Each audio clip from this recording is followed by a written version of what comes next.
नमस्कार मित्रांनो, सुस्वागतम. लग्नानंतर होईलच प्रेम या मालिकेच्या आजच्या भागामध्ये अगदी मनपूर्वक मी तुमचं स्वागत करते. आजच्या भागामध्ये पार्थ आणि काव्या झोपलेले आहेत, परंतु काव्य आता तेथे दिसत नाही. पार्थने तिच्या अंगावर हात टाकायला तो गेलेला आहे आणि तेवढ्यात काव्य त्याला तेथे नाही असं कळतं. तेव्हा तो उठून बसतो आणि विचार करतो की काव्य कुठे गेली असेल. आणि समोर पडद्याच्या आड मात्र काव्य बर्फ खात असते आणि तेवढ्यात आता पार्थ बघतोय. पार्थ लगेच काव्याजवळ येतो. काव्य असा आवाज जेव्हा देतो तर काव्य लगेच आता बर्फाची वाटी बाजूला लपवते. तर लगेच पार्थ विचारतो की काय झालं काव्या, बघू काय खाल्लत. काव्या काही नाही, फक्त मानाने डोलतोय नाही म्हणून आता तो लगेच काव्याच्या मागे येतो. काव्या बेडवर येते. काही नाही, मी काही खात नाही. अहो काही कसं असं ती वाटी आपल्या मागे लपवत असते आणि पार्थ मात्र तिच्या मागे धावत असतो. आणि तेवढ्यात मात्र पार्थ आता अगदी जोरात पोट दुखण्याचं नाटक करतो. अरे बापरे. काव्य विचारते की काय झालं. तर पार्थ म्हणतो की मिसळ खाल्ल्याचं अजून बहुतेक डॅमेज नाही झालेलं.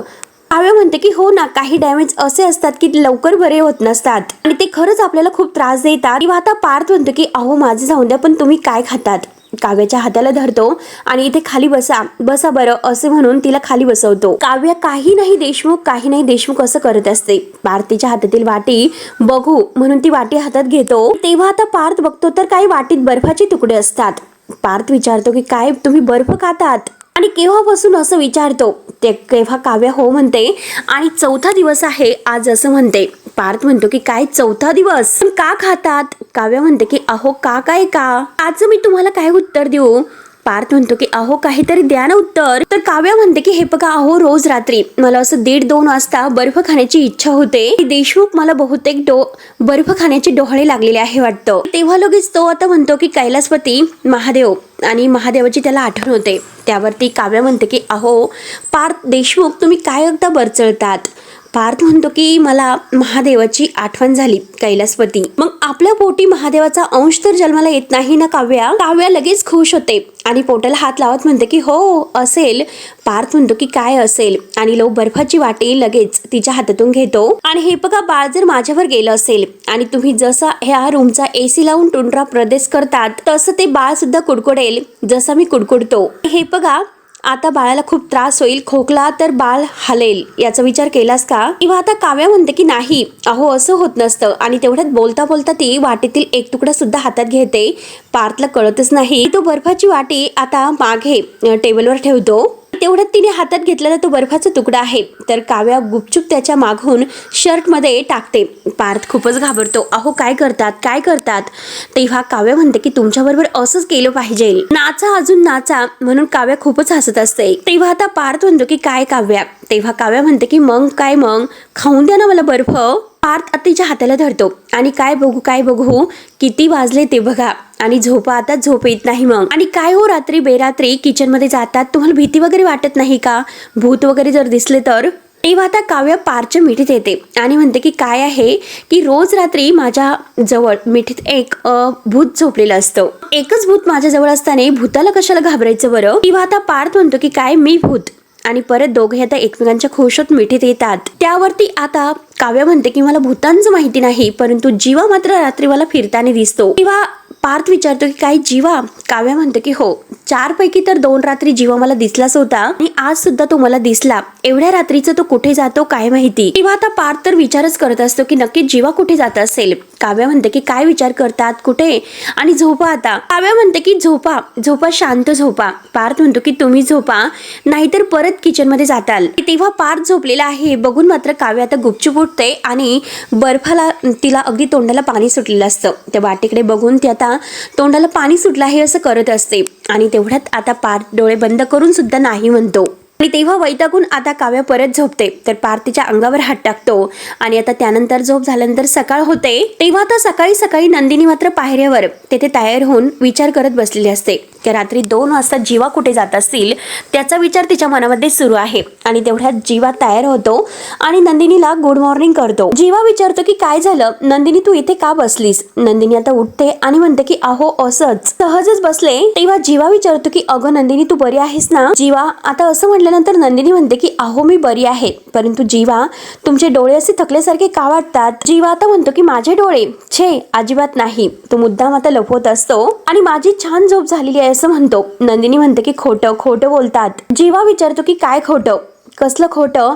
नंदिनी म्हणते की तुम्ही माझ्यापासून काहीतरी लपवतात वाटतं. तेव्हा जीवा म्हणतो की अगं नंदिनी तू काय बोलतेस, तुझ्यापासून उगाच कशाला काही लपवेल बरं. जीवा आता पायरी उतरून उतरून आता खाली येत असतो, कारण त्या प्रश्नाचं उत्तर त्याच्याकडे नाहीच, कारण तो नंदिनीपासून लपवतच असतो. नंदिनी म्हणते की अजून किती पायऱ्या खाली उतरताल? जीवा आता मागे वळून विचारतो की काय म्हणजे नक्की तुला काय म्हणायचं? त्यावरती नंदिनी म्हणते की हे बघा म्हणजे जीवा पायऱ्या संपल्या आणि अजून किती खाली उतरणार आहात बरं? मला एक गोष्ट सांगा की तुम्ही नक्की काहीतरी माझ्यापासून लपवतात का?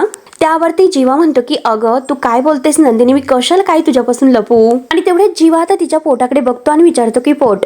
तर नंदिनी त्याचा हात धरते आणि पोटाला लावते, विचारते की फील होतं ना? जीवा आता हो म्हणतो, इकडे तिकडे पाहतो आणि काल आपण जे बोललो होतो प्रॅक्टिस होणं, तर नंदिनी म्हणते की हो हो. तर नंदिनी आता परत म्हणते की हो मी जाडसर दुपट्टाच बांधलेला आहे. जीवा विचारतो की फार वजन नाही ना? नंदिनी नाही म्हणते, परंतु ह्या दुपट्ट्याच्या आतमध्ये जे लपवलं आहेस ना त्याचा भार खूप आहे आणि एक वेळेस जीवा हा भार मी सहन करेल कारण तुम्ही माझ्या सोबत आहात, पण आणखीन मात्र लपवा छपीचा जो काही भार असेल तो मी सहन करू शकत नाही.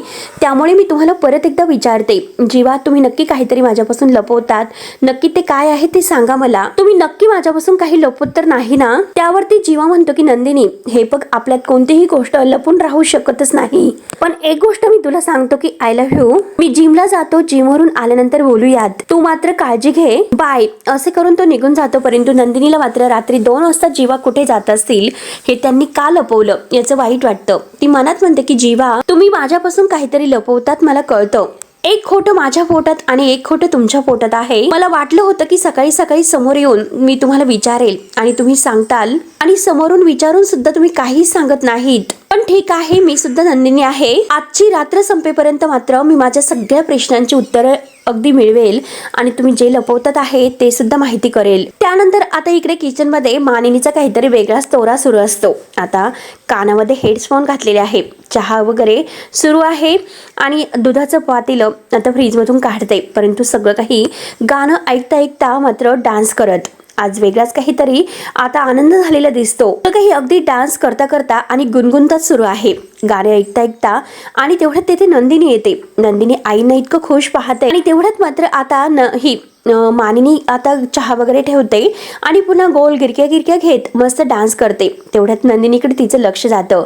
नंदिनी तर फारच हसते आणि मानिनीला सुद्धा हसू येते आणि मानिनी इतकी हसते आणि नंदिनी सुद्धा हसतच तिच्या जवळ येते, तिला मिठी मारत दोघी आता खूप हसत असतात. तेव्हा मानिनी म्हणते की अगं काही नाही, स्वयंपाक वगैरे सर्व झालेला आहे, त्यामुळे असं वाटलं की निवांत मस्त चहा पिऊयात म्हणून थोडंसं. तर नंदिनी म्हणते की अहो खूपच गोड आई, आणि आई तुम्हाला जर नाचायची आवड आहे तर तुम्ही डान्स क्लास का जॉईन करत नाही बरं? म्हणजे हे बघा अगदी कथक नाही म्हणत मी, पण बॉलिवूड झुम्मा एरोबिक्स ते सुद्धा चालेल. त्यावर आता मानिनी लगेच म्हणते की किती गोड आहेस तू, आणि आजपर्यंत मला कोणी असं काहीच म्हटलेलं नाही. तुला खरं सांगू का, पूर्वी मात्र विक्रम कायम त्यांच्या कामात असायचे आणि वसुताई मात्र ह्या ऑफिस गाजवायच्या. रम्या लहान होती आणि तुला तर वसुताईंचं माहितीच आहे, मदत तर काही त्यांची होतच नव्हती आणि सगळी मुलं इतकी लहान होती. ह्या सगळ्या पिल्ला बाळांचं करता करता माझं जरा नंदिनी बाजूलाच राहिलं. त्यावरती नंदिनी म्हणते की आई आता बरं जा, ठीक आहे जाऊन द्या, जे झालं ते झालं. मी आणि काव्य आहोत ना.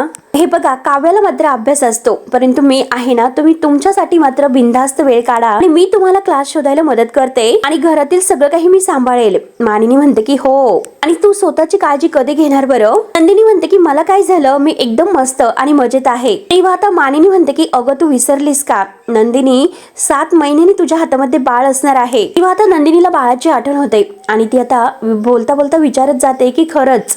मानिनी म्हणते की अगं म्हणजे काय, आणि परत आता मानिनी समोर हसून म्हणते की हो खरंच की, आणि हो ना आई बरोबर आहे, तरी सुद्धा मी बाळ सांभाळून करेन हे सर्व. त्यावरती मानिनी म्हणते की अगं राहून दे, माझं झालं आता. हे बघ आता तुमची मुलं येतील मग त्यांना कोण सांभाळणार बरं? आजी नको का सांभाळायला? आणि बघा ते सुद्धा मलाच करावं लागेल. आणि हे बघ मला तुला हेच विचारायचं होतं, काहीतरी विचार करत होते की काव्याची चोरोटी भरायची आहे, मग घरामध्येच काहीतरी गोड पदार्थ करूयात. पण हे तुमचं की आजकाल साखर चालत नाही, गूळ चालत नाही, नक्की घरी करायचं काय मग? त्यावरती नंदिनी म्हणते की आपण एक काम करूयात, आपण ओट्स ओट्सचे लाडू करूयात. त्यावरती आता ही मानिनी विचारते की ओट्स.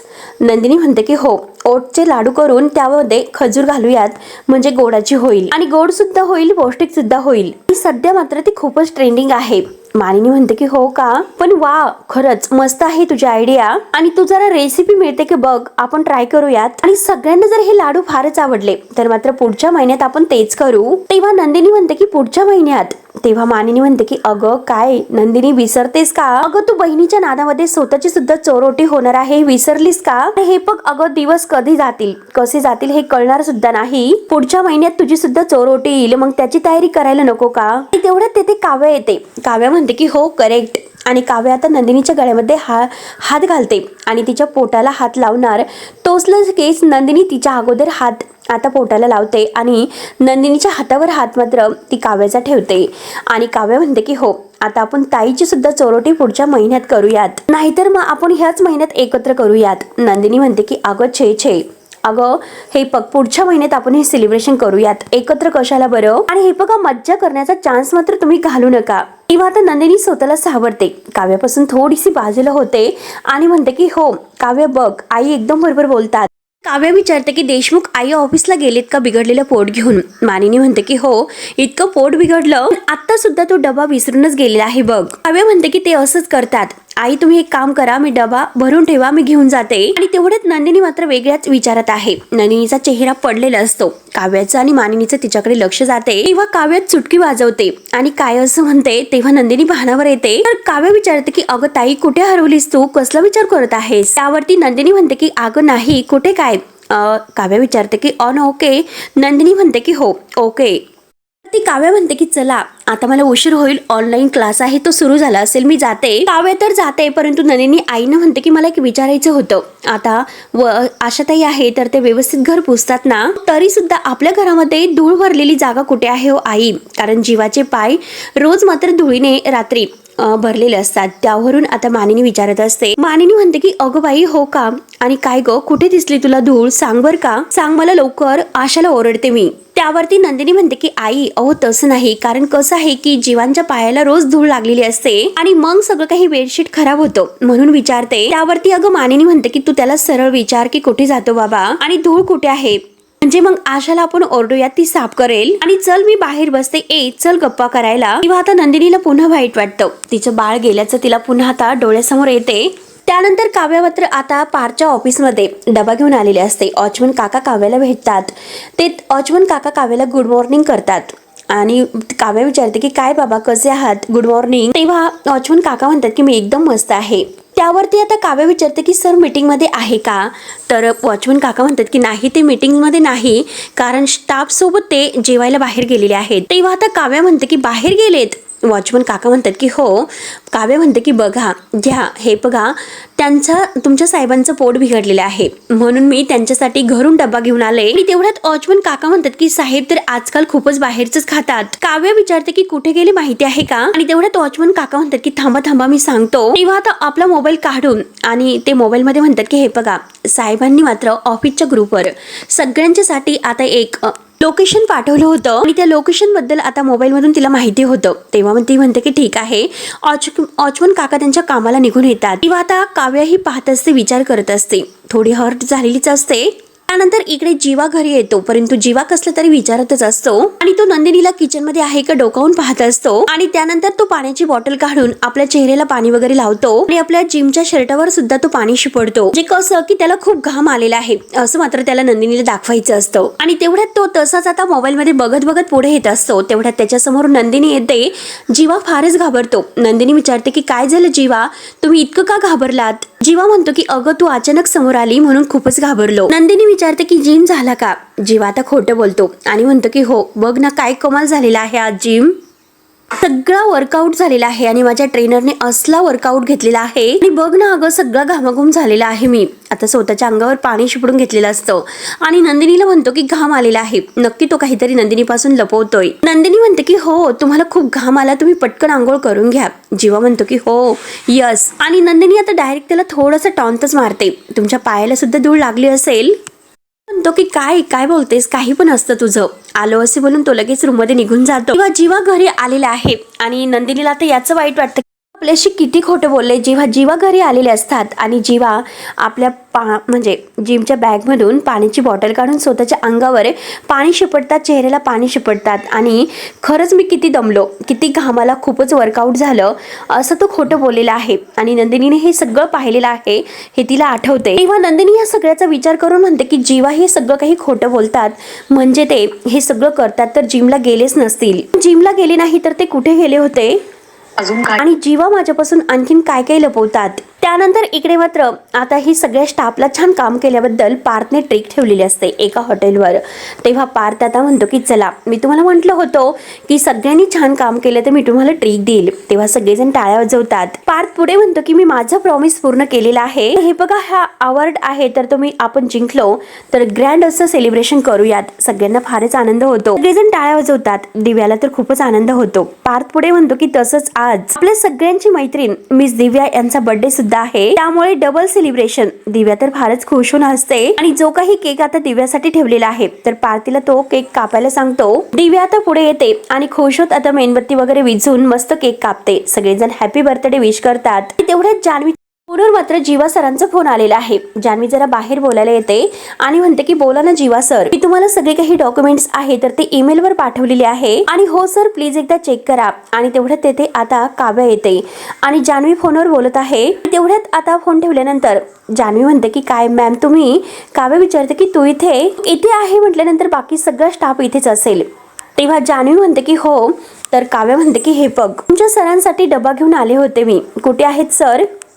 म्हणते की त्या साईडला आहेत. काव्य म्हणते की आलेच म्हणून ती निघणार तोच आता जान्हवी म्हणते की मॅडम बरे झालं तुम्ही आलात, मला तुम्हाला काहीतरी दाखवायचं आहे. तेव्हा काव्य विचारते की काय दाखवायचं आहे. जान्हवीने आता ऑफिस मधील केबिन मध्ये जो फोटो पार्थने आणि दिव्याने एकत्र काढलेला आहे तो फोटो मात्र ती काव्याला दाखवते. जेव्हा आता पख्या दिव्याच्या अंगावर ती मिसळ उडलेली असते आणि पार्थला तिने स्वतःला पुसायला सांगितलेले असते ते सुद्धा फोटो दिव्या जान्हवी दाखवते. काव्याला फार मोठा धक्काच बसतो आणि बघा मॅम, अहो मला खूप दिवसापासून तुम्हाला हे दाखवायचं होतं. त्या दिवशी सुद्धा मी तुम्हाला हे सर्व दाखवणार होते, परंतु तुम्ही आणि पार्थ सर खरंच खूप हॅपी होतात की त्यानंतर मी सुद्धा निघून गेले. काव्या आता खूपच हर्ट होते. काव्याला आता तो पार्थ आणि तिचा जो काही पार्टीचा सोहळा आहे तो डोळ्यासमोर येतो. तेव्हा आता तरी सुद्धा काव्याला माहिती असतं की पार्थचं तिच्यावर किती प्रेम आहे. ती स्वतःला सावरते.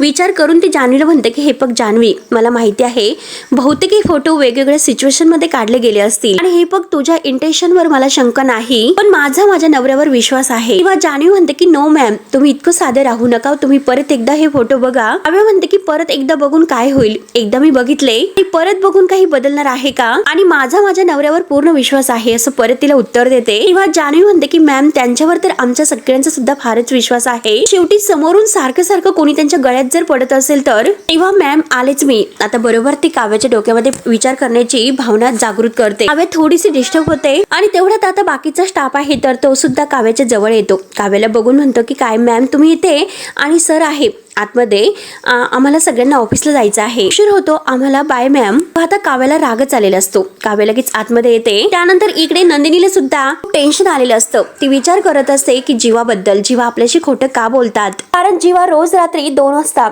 आता जवळून उठून बाजूला कुठेतरी जात आहेत. नक्की कुठे जातात ते पण रात्री 2 वाजता याचा ती विचार करत आहे.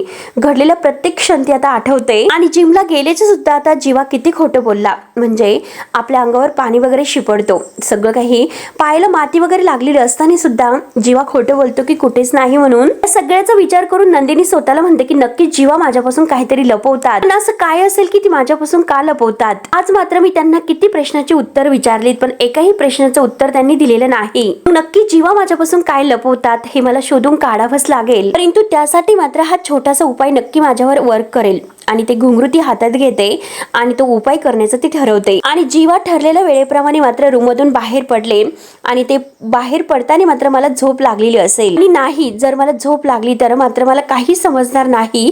त्यामुळे आता हे घुंगरूच माझ्यावर ह्या उपायावर वर्क करेल आणि याच्या आवाजाने मला नक्कीच जाग येईल. म्हणून नंदिनीने मात्र आता दरवाजाच्या मागच्या साईड कडीला मात्र ते घुंगरू बांधलेले असतात, कारण दरवाजा उघडता क्षणी आता या घुंगरांचा आवाज होईल, म्हणून तिने हे सर्व आयडिया केलेली आहे. आणि ती स्वतःला मनात म्हणते की आय एम सॉरी जीवा, तुम्ही आणि मी एक टीम आहोत, तर नक्की काय करू, तुम्ही नक्की काय लपवतात हे मला शोधून काढावंच लागेल. हे सगळं जे काही मी करत आहे त्याचं सगळं खरंच मला फार वाईट वाटतं. आय एम सॉरी जीवा. आणि तेवढ्यात मिथून काका मात्र दरवाजा वाजवतात की नंदिनी ए बाई. नंदिनी म्हणते की आले आले आणि घाईने ती दरवाजा उघडते तर मिथून काका आत येतात. विचारतात की अगं नंदिनी काही कामात होती का? नंदिनी म्हणते की नाही हो काका, बोला ना काय काम होतं. मिथून काका म्हणतो की अगं देवीच्या देवळात गेलो होतो आपल्या सगळ्यांच्यासाठी आशीर्वाद मागण्यासाठी, आणि म्हणून असं वाटलं की तुला अगोदर प्रसाद द्यावा आणि घे प्रसाद. तेव्हा मिथून काका नंदिनीच्या हातामध्ये प्रसाद देतात आणि काका परत जायला निघतात, परंतु परत थांबतात आणि म्हणतात की ते.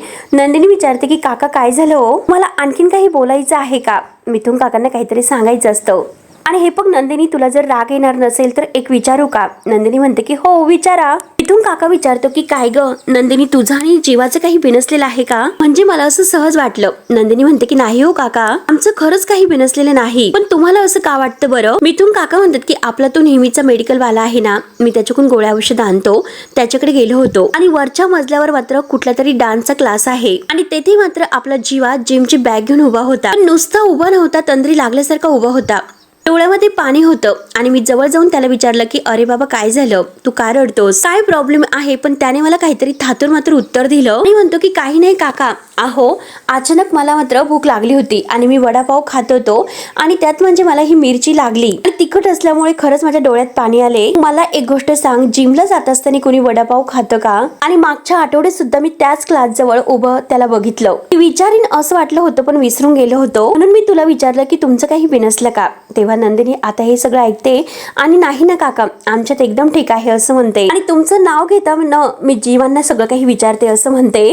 काका म्हणतात की बरं ठीक आहे येतो मी, आणि काका बाहेर जातात. तेव्हा आता नंदिनी मिथून काकाच्या बोलण्याचा विचार करत आहे की जेव्हा जिमला जातात हे सांगून रोज तिकडे डान्सच्या क्लासकडे का जात असतील. त्यानंतर इकडे आता पार्थ सगळं काही बिल वगैरे पेड करतो आणि तेवढ्यात तेथे आता ही दिव्या येते. आता हातामध्ये ट्रेमध्ये केक वगैरे घेऊन आणि पार्थच्या समोर धरते. पार्थ विचारतो की तुम्ही इथे काय करतात, अजून केला नाहीत का? दिव्या म्हणते की सर तुम्ही अजून केक खाल्ला नाहीत का? आणि दिव्या ती केक खायला लावते तर पार्थ म्हणतो की मी गोड खात नाही. तो पुन्हा एकदा तिला हॅपी बर्थडेच्या विश देतो आणि जायला निघतो. आणि दिव्या आता लगेच म्हणते की सर आमच्यामध्ये चांगलं विश करतात, म्हणजे केक खाऊन विश करतात, केक खा आणि मग विश करा. तेव्हा आता पार्थ पुन्हा म्हणतो की मी गोड खात नाही थँक्स. दिव्या आता आग्रह करत असते की माझा बर्थडे आहे आणि माझ्या बर्थडेच्या केकला तुम्ही सरळ नाही म्हणतात आणि सर प्लीज असं करू नका, मी बर्थडे गर्ल आहे आणि असं आजच्या दिवशी मात्र नाराज करायचं नसतं, प्लीज सर केक घ्या म्हणून ती खूप आग्रह करत असते. आता केक घ्यायला जातो तर दिव्या म्हणते की थांबा मी भरवते, तुमचा हात मात्र उगाच खराब व्हायला नकोय. आणि दिव्या आता ही केक भरवते. पार्थ म्हणतो की मी केक खाल्ला तर दिव्या म्हणते की सर मला सुद्धा भरवा. पार्थ म्हणतो की तुम्हीच म्हटलात की हात खराब करू नका म्हणून. तर दिव्या म्हणते की अहो सर आज स्पेशल डे आहे ना माझा, प्लीज मग तुम्ही करू शकतात आणि प्लीज मला केक भरवा. आणि हे बघा सर, आता तुम्ही जर मला केक भरवला तर मला छान वाटेल आणि आज मात्र माझ्या आईची मला खूपच जास्त आठवण येते. जेव्हा माझा वाढदिवस तिकडे साजरा होतो तेव्हा आई तिच्या हाताने मला स्वतः सर्व काही भरवते आणि मला खरंच सगळं आठवतं. मी माझ्या आईला खूप मिस करते. आणि बघा ना, मी रॉबिनला नाही सांगू शकत की तू मला केक भरव म्हणून, आणि तो भरू शकत नाही, इम्पॉसिबल, नाहीतर मी त्याला सांगितलं असतं. आणि प्लीज सर तुम्ही मला भरवताल. तेव्हा पार्थ आता ओके म्हणतो. त्याचा मन नसताना सुद्धा शेवटी तो ह्या दिव्याला केक भरवतो आणि त्याच वेळेस आता काव्या तेथे आलेली आहे आणि काव्या हे सर्व बघून आता रागानेच पाहत असते. तेव्हा काव्या आता टाळ्या वाजवते. पार्थ आणि दिव्या लगेच काव्याकडे पाहत असतात. तेवढ्यात आता काव्या त्या दोघांच्या जवळ येते आणि म्हणते की कमाल मजा सुरू आहे तुमच्या दोघांची. तेव्हा आता पार्थ विचारतो की तुम्ही येथे? तेव्हा आता काव्या म्हणते की जिथे तुम्ही तेथे मी. की ऍक्च्युअली मी सगळ्या स्टाफला घेऊन लंचला आलो होतो. तेव्हा आता काव्या इकडे तिकडे पाहते आणि विचारते की बाकीचे तर इथे दिसत नाही. ती परत सॉरी म्हणते, माझं चुकलं, कारण दोघांचं असं काहीतरी वेगळं सेलिब्रेशन करत होतात असं वाटतं. आणि काव्या मात्र आता दिव्याकडे न बघता पार्थकडे रागाने पाहत असते. दिव्या म्हणते की नो, असं काहीच नाही. ऍक्च्युली मॅम आज माझा बर्थडे आहे, प्लीज तुम्ही असं काही गैरसमज करून घेऊ नका आणि घ्या ना केक घ्या, नाही तर तुम्हीच मला भरवा. काव्या तिच्याशी काही न बोलता फक्त हाताने तिला लांब राहायला सांगते. तेव्हा आता दिव्या म्हणते की मॅम तुम्ही मला विश सुद्धा नाही करणार का? तर काव्या रागाने हॅपी बर्थडे दिव्या असं करते. दिव्या परत म्हणते की मॅम प्लीज तुम्ही अशी मिसअंडरस्टँडिंग करून घेऊ नका, काव्य म्हणते की मी तुझ्याशी बोलतच नाही आणि रागाने ती पार्थला म्हणते की बाहेरचं खाऊन तुमचं पोट खराब होऊ नये यासाठी मरमर करून मी तुमच्यासाठी डबा घेऊन आले होते. घरीच चला आता डबा घरीच खाऊया. तेव्हा काव्य खूपच भडकलेली असते आणि मित्रांनो हा भाग येथेच संपतो. पुढील भागामध्ये आता काव्य रुसून झोपलेली असते आणि आता पार्थ तिच्यासाठी बर्फ घेऊन येतो आणि सॉरी सॉरी सॉरी करत असतो. काव्य रागाने उठते आणि म्हणते की अगोदर चुका करायच्या आणि मग सॉरी म्हणायचं. पार्थ म्हणतो की बर्फ वितळायला लागला पण तुमचा राग काही वितळेल ना. काव्य तो सगळं बर्फ घेते आणि पार्थच्या डोक्यावर टाकून देते आणि रागाने झोपते. त्यानंतर इकडे आता 2 वाजलेले आहेत. जीवा पुन्हा उठतो. पुन्हा आता दरवाजा उघडून जेव्हा बाहेर जातो तेव्हा घुंगरांचा आवाज होतो आणि आता मात्र जीवा जात असतो. नंदिनी लगेच उठते आणि म्हणते की आज जे काही आहे ते नक्की समोर येईल. जीवा मात्र आता अडगळीच्या खोलीत आलेला असतो आणि त्या पाळण्याजवळ बसून तो आता अंगाई गीत गात असतो. नंदिनी त्याच्या मागे येते आणि मात्र आता त्या पाळण्यामध्ये एक बाहुली टाकलेली असते. नंदिनीला हे सगळं काही बघून खूपच रडायला येते. तेव्हा आता मित्रांनो हा भाग येथे संपतो. पुढे नक्की काय होईल हे बघायला विसरू नका. तोपर्यंत धन्यवाद.